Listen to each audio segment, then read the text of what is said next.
Hello friends, मैं Saurabh Suman SS exam गुरु YouTube channel पे आपका स्वागत करता हूं। आपको पता है कि बीपीएससी टीआरई 2.0 के लिए रजिस्ट्रेशन शुरू हो चुका है, पेमेंट सर्विस भी शुरू हो चुका है, लेकिन फॉर्म 10 तारीख से आएगा।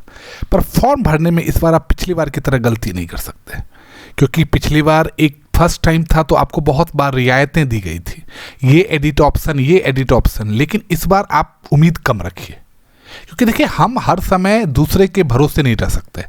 तो आप सबसे पहले एडवर्टाइजमेंट को 10 बार पढ़िए, आप उसके रिक्वायर्ड जो भी मांग रहा है उसको पूरा कर पा रहे कि नहीं। देखिए डॉक्यूमेंट्स मुझे पता है कि आप सबके पास है, और हमने पिछले वीडियो में डॉक्यूमेंट्स की सीरीज भी बता दी थी। डॉक्यूमेंट्स इस पर बड़ा पॉइंट नहीं है, इस पर बड़ा पॉइंट है कि एडवर्टाइजमेंट में क्या क्या दिया है, क्योंकि क्लास 6 to 8 इस बार पहली बार हो रहा है।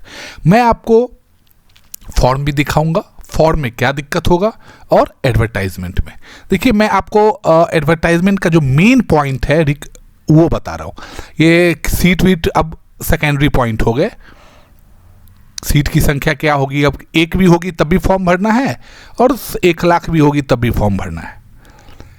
तो अब जो मेन है अब वो आप देखिए।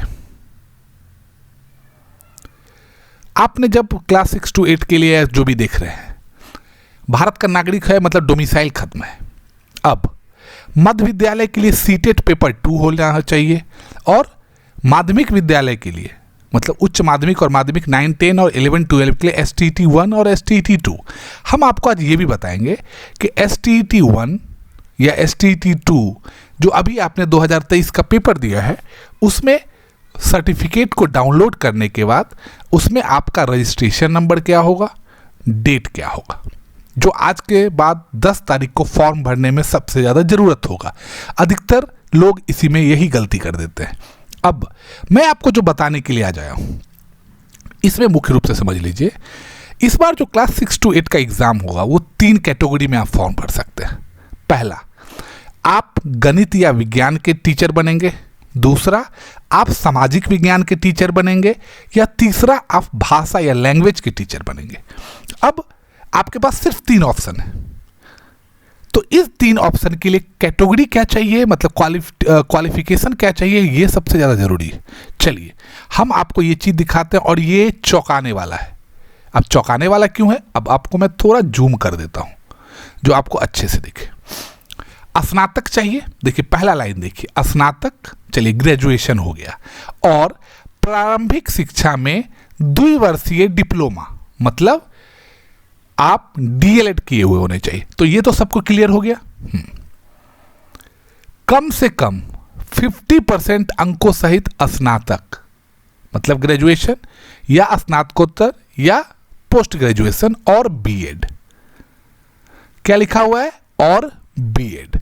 अब क्या हुआ, मैं आपको ये बताने की जरूरत क्यों पड़ी, मैं बता रहा हूं। बहुत सारे लोगों ने ये अफवाहें फैला दी कि 1 साल वाला बीएड, 2 साल वाला बीएड, 1 साल वाला बीएड, 2 साल। अरे भाई, बीएड मतलब बीएड। और उन्होंने क्या किया, आप ये वाला पार्ट देखिए, ये जो मैं आपके सामने हाईलाइट कर रहा हूं, उन्होंने इसको बहुत अच्छे तरीके से डाला कि देखिए यहां पे लिखा हुआ है कि 1 वर्षीय बीएड। जी नहीं, उसमें लिखा हुआ है विशेष शिक्षा, जो अपने आप बहुत कम लोग उस तरीके से बीएड करते हैं। तो आप इस बात को, मैंने इसीलिए ये आज बताने का किया। अब सब्जेक्ट कॉम्बिनेशन कौन फॉर्म भर सकते हैं, इसमें सबसे ज्यादा झोल है। ठीक है, अब इसको आसानी से समझिए। आप अपना ग्रेजुएशन का ऑनर्स और सब्सिडरी विषय लिख लीजिए कहीं पे, अगर आपको याद नहीं है तो मार्कशीट देख के, और उसमें अगर आप भाषा के लिए फॉर्म भरना चाहते हैं, मतलब लैंग्वेज के लिए भरना चाहते हैं, तो वो आपका ग्रेजुएशन लेवल में पढ़ा हुआ होना चाहिए। लैंग्वेज चाहे वो हिंदी होगा, चाहे वो उर्दू होगा, चाहे वो इंग्लिश होगा, एकदम इजी है। ऑनर्स में या सब्सिडरी में पढ़ा हुआ होना चाहिए। अब दूसरा, अगर आप सामाजिक विज्ञान में फॉर्म भरना चाहते हैं, तो आपके ग्रेजुएशन लेवल में इनमें से कोई 2 सब्जेक्ट आप पढ़े हुए होने चाहिए। किनमें से, तो मैं बता रहा हूं, इतिहास मतलब भूगोल, राजनीति शास्त्र, दर्शन शास्त्र, अर्थशास्त्र, मनोविज्ञान, समाजशास्त्र गृह विज्ञान, इन सब सब्जेक्ट में से कोई 2 सब्जेक्ट, अब आपको मिनिमम 2 तो पढ़ना ही पड़ेगा, कोई 2 है। बहुत सारे लोगों का इसमें से कॉम्बिनेशन खराब होगा, तो वो इंतजार कीजिए कि आपको बीपीएससी कोई इसमें संभावित सॉल्यूशन दे। लेकिन हम अभी एग्जैक्ट पॉइंट पे बात कर रहे हैं, क्या होगा या अपने मन से कुछ भी नहीं। अब अगर 6 to 8 के लिए आप फॉर्म गणित और विज्ञान टीचर बनना चाहते हैं तो ग्रेजुएशन लेवल पे आपका मैथ, फिजिक्स, केमिस्ट्री और बायोलॉजी पढ़ा हुआ, उसमें से 2 सब्जेक्ट पढ़ा हुआ होना चाहिए, एक नहीं। जैसे आप सिर्फ गणित पढ़ के ग्रेजुएशन किए हैं तो आप लटक जाइएगा, फॉर्म नहीं भर सकते। लिखा हुआ है में से कोई 2 विषय पठित हो, मतलब पढ़ा हुआ होना चाहिए।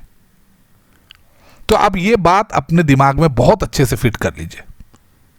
देखिए 9, 10 और 11, 12 का कोई दिक्कत नहीं है, क्योंकि इससे पहले भी फॉर्म आया था, सबको उनके सब्जेक्ट कॉम्बिनेशन पता है, तो ये बात है।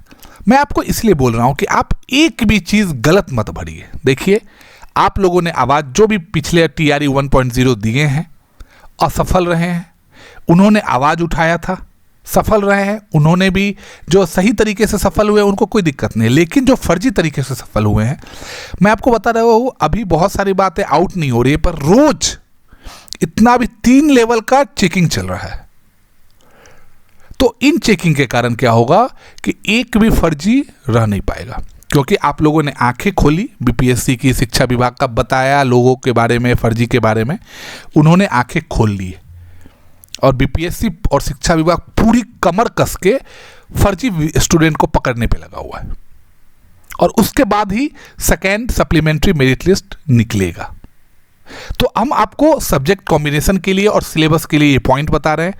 अब देखिए मैं और बाकी जो है वो आपको पता है 9, 10, 11, 12, तो उसके लिए मैं आपको नहीं बता रहा हूं। अगर आपको जरूरत पड़ेगी तो मैं वो भी बता दूंगा, उसका कोई दिक्कत नहीं है। और जो भी है मैं आपके सामने में, अच्छा आपको जो मैंने बोला था कि वो लोग जो बता रहे हैं कि 1 वर्षीय बीएड, वो देखिए जो अति पिछड़ा वर्ग और अत्यंत पिछड़ा वर्ग के लिए जो फॉर्म आया है आवासीय विद्यालय के लिए, उसमें क्या लिखा हुआ है, न्यूनतम 50% अंकों के साथ BA, BSc एवं शिक्षा शास्त्र में 1 वर्षीय स्नातक बीएड। अब इसको लोग देखिए, लोग आपको तरह तरह तरीके से भरमाएंगे, गलत गलत इंफॉर्मेशन देंगे, अब उनका उसी में अच्छा लग रहा है उनको, लेकिन आप एकदम अपने जो एग्जैक्ट, भैया हम आपको नोटिफिकेशन के लिए क्यों बोले, मैंने आपको कल एज भी बताया था कि एज के लिए क्या दिया हुआ है।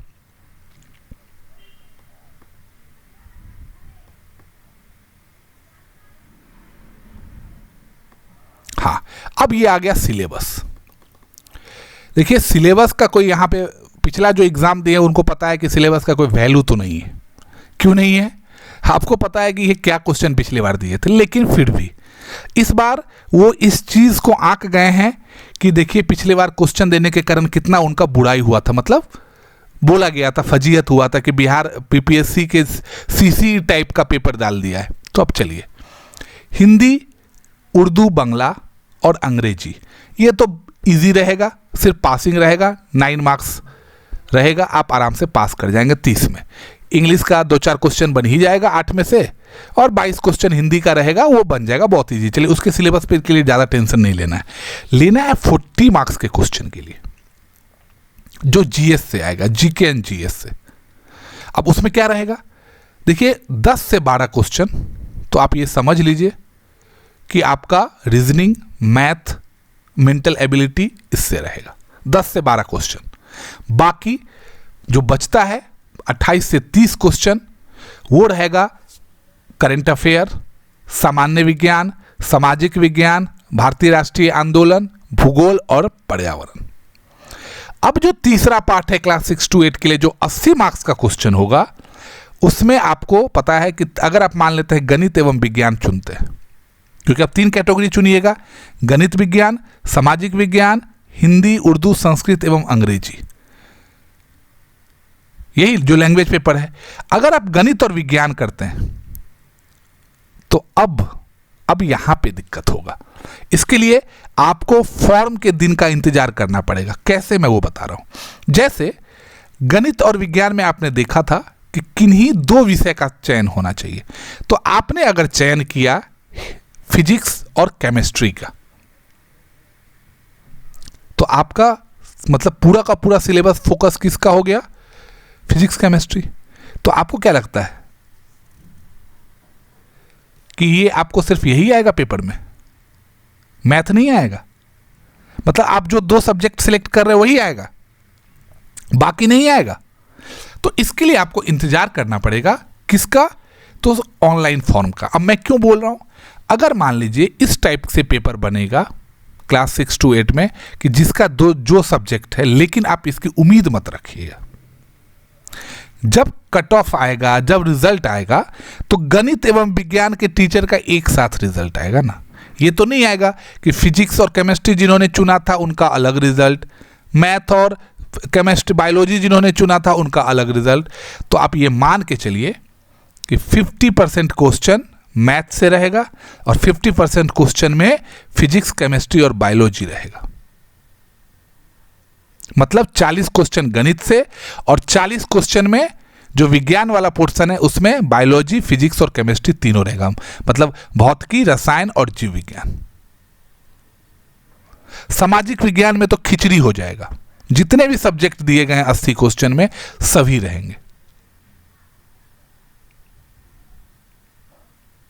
तो ये तो होगा। तो इसीलिए आपकी तैयारी देखिए, क्योंकि अब ये हम सब अंदाजन ही बोल रहे हैं, क्योंकि डिटेल सिलेबस तो आया नहीं है। तो डिटेल सिलेबस आएगा ही नहीं तो आपको कैसे बता दे? जैसे डिटेल सिलेबस आता तो उसमें लिखा रहता math 40 marks 40 question, physics 20 marks 20 question, ऐसे लिखा रहता। लेकिन वो तो है नहीं, यहां तो सीधा है चलो ले लो। अब आप टेंशन लेते रहिए कितना आएगा कितना आएगा कितना आएगा क्वेश्चन। अब हम आपको, ये मुख्य रूप से पार्ट है, लेकिन एक बार जब ऑनलाइन फॉर्म शुरू हो जाएगा तो हम आपको उसको देख के भी बताएंगे। अब जब फॉर्म पे आइएगा, चलिए मैं आपको फॉर्म के बारे में फिर से एक बार बता दूं। मैं आपके सामने फॉर्म का पेज ओपन किया हूं। मैं इसमें एक चीज जो बताने के लिए आपको, देखिए बाकी आधार कार्ड, पैन कार्ड तक तो आप आसानी से पहुंच गए, एड्रेस तक भी आसानी से पहुंच गए। अब आपने प्रशैक्षणिक योग्यता के लिए बीएड सेलेक्ट कर लिया, ठीक है, मैंने आपके सामने सेलेक्ट किया हूं। अब आपने दिया पात्रता या दक्षता परीक्षा। तो भाई आप क्लास 1 to 5, 6 to 8 किसके लिए सिलेक्ट कर रहे हैं? अब ये देखिए, अब मान लेते हैं आपने दिया 6 to 8, तो आपको क्या डालना पड़ेगा? मैं एक बार और भी मतलब ब्लैंक छोड़ दिया था जिसके कारण ये कूद रहा है, मैं इसको ठीक कर देता हूँ 1 minute. Citizen of India, permanent resident of Bihar. चलिए अब जब देखिए क्या क्या होगा। परमानेंट रेसिडेंट मतलब डोमिसाइल सर्टिफिकेट में सर्टिफिकेट नंबर, इशू डेट डालिएगा, उसको पीडीएफ में कन्वर्ट कीजिएगा। मेन जो हमको बताना था ये बीएड वाला बताना था आपको। अब ये बिना भरे अगर आ जाए अच्छे से तो चलिए, अब अगर ये बताने के पीछे का रीज़न क्या है मैं वो बताता हूँ। अब ये बताइए, ये हमको दौड़ाएगा, एक एक चीज़ बोलेगा भरने के लिए, आपके सामने मैं भर देता हूँ। चलिए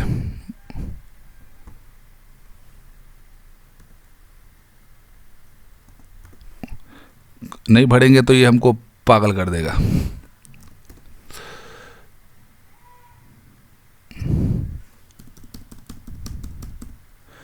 मैं आधार कार्ड भी डाल देता हूँ, 2 2 4 2 6 2 8 2 10 2 12, चलिए कुछ भी डाल देता हूँ।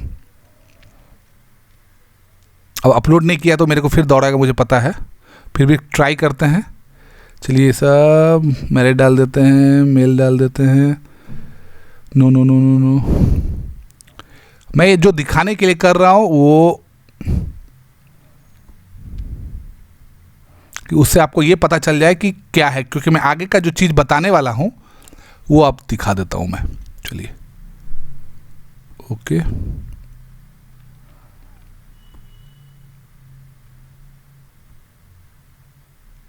ये जो है दक्षता परीक्षा संबंधी विवरण, इसमें आपको सर्टिफिकेट नंबर क्या डालना है, मतलब STT 2 आप दिए हैं, STT 1 दिए हैं, तो आप क्या डालोगे मैं आपको ये बताता हूँ। अब आपको इसीलिए मैंने ये इतना ये जो भरा हूँ, इसीलिए ये STT का आपको पता है, साइट पे रिजल्ट है आपका। आप यहाँ पे अपना एप्लीकेशन नंबर डालिएगा, आप डेट ऑफ बर्थ डालिएगा और कैप्चा डालिएगा, आपका सर्च करने पर रिजल्ट आ जाएगा। लेकिन अब जो मैं आपको बताने जा रहा हूँ ये देखिए, आपको यूनिक, मैं ये इससे पहले एक ये चलिए ये तो है, एक और मैं आपको बता देता हूँ। ये पढ़ लीजिए, आपका जो रजिस्ट्रेशन फॉर्म में सर्टिफिकेट नंबर जो लिखा हुआ है उसमें आपको बिहार स्टेट एजुकेशन बोर्ड का यूनिक ID डालना है जो आपका होगा, और उसमें रिजल्ट जारी होने की तिथि जो सर्टिफिकेट नंबर है, मतलब डेट है, उसमें आपको 3/10/2023 भरना है। इसके लिए नोटिफिकेशन आएगा और ऑथेंटिक रूप से जब आएगा तो मैं आपको ये बता दूंगा, लेकिन मैं आपको उसके लिए न्यूज़ बता रहा हूँ क्या है वो भी देख लीजिए। इस साल STT पास अभ्यर्थी यूनिक नंबर से भी शिक्षक नियुक्ति फॉर्म भरेंगे। क्या है वो पढ़िए। इस दौरान STT 2023 सफल स्टूडेंट रजिस्ट्रेशन नहीं कर पा रहे हैं। अब STT 2023 सफल स्टूडेंट BSEB के यूनिक ID और रिजल्ट जारी की तिथि से शिक्षक नियुक्ति के लिए रजिस्ट्रेशन करवा सकते हैं। इस संबंध में BPSC जल्द ही नोटिफिकेशन जारी कर देगा। STT 2023 सफल स्टूडेंट PPSC और शिक्षा विभाग को पत्र लिख के ये पूछ रहे हैं कि हमारा STT सर्टिफिकेट नंबर और डेट ऑफ इशू क्या लिखना है, आप हमको वो बताइए। तो उन्होंने कहा है कि BSEB unique number result date के साथ आयोग के वेबसाइट पर अपलोड करेगा और 1-2 दिन में आपको ये जानकारी हो जाएगी। आपको वेब कॉपी ही मिल रहा है, ये आपको पता है। एक ये है, इसके लिए मैंने आपको ये बताया कि आप जल्दबाजी मत करिए। आजकल में नोटिफिकेशन आते ही मैं आपको अपलोड करके दिखाऊंगा कि आपको अगर इस साल के STT पास हैं तो आपको क्या लिखना है सर्टिफिकेट नंबर में और सर्टिफिकेट डेट में। अब जो भी नए शिक्षक नियुक्त हुए हैं, मैंने आपको बताया भी था, उनके प्रमाण पत्र का सत्यापन भी हो रहा है। तीसरा एक पॉइंट है, अपीयरिंग कैंडिडेट को मौका देने की मांग चल रही है कि जो इस बार अपीयर हो रहे हैं उन्हें भी फॉर्म में भरा जाए, सम्मिलित किया जाए। चलिए अब एक जरूरी खबर है, सुप्रीम कोर्ट में आपको पता है कि NIOS का DELED मतलब DLED का एक केस गया था, बहुत पहले गया था। उस केस पे हियरिंग कंप्लीट हो गया है। अब आएगा जजमेंट। जजमेंट क्या आएगा क्या नहीं आएगा, मतलब मैं वो जज थोड़े बैठा हूं, लेकिन मैं एक परसेप्शन बता रहा हूं वकील के हिसाब से जो इन्होंने लिखा है। अब वो क्या है वो सुनिए, दिवाली के बाद आएगा। NIOS DLED का मैटर यह रहा है कि ये सबके लिए रेगुलर कोर्स नहीं था, सिर्फ इन सर्विस वालों के लिए निकाला गया था, जो कि 2 साल का कोर्स ना होकर सिर्फ 18 माह का था, जिसकी फीस भी ना के बराबर थी। उस हिसाब से जितने भी अभ्यर्थी जो BEd या DLED लाखों रुपया में कक्षा में सशरीर जाकर कोर्स कर रहे हैं, तो उसको बंद करके यही दीक्षा स्वयं टीवी पर पढ़ाकर कोर्स करवा दीजिए। रेगुलर की ज़रूरत ही कहाँ है फिर। विश्वविद्यालय, कॉलेज आदि के 2 साल का कोर्स का क्या महत्व रहा। और सबसे बड़ी बात, DLED मान्य तभी होता है जब तक वो 2 साल का नहीं होता, तो ये 18 माह का वैलिड कैसे किया गया। ठीक वैसे ही जैसे 2 साल का BEd करने के बाद ब्रिज कोर्स को भी सुप्रीम कोर्ट ने PRT में इनवैलिड कर दिया, जबकि NCT ने अलाउ किया हुआ था। उसी तरह NIOS DLED पर भी तलवार गिर सकती है। ऐसा किसने कहा है? वकील का व्यू।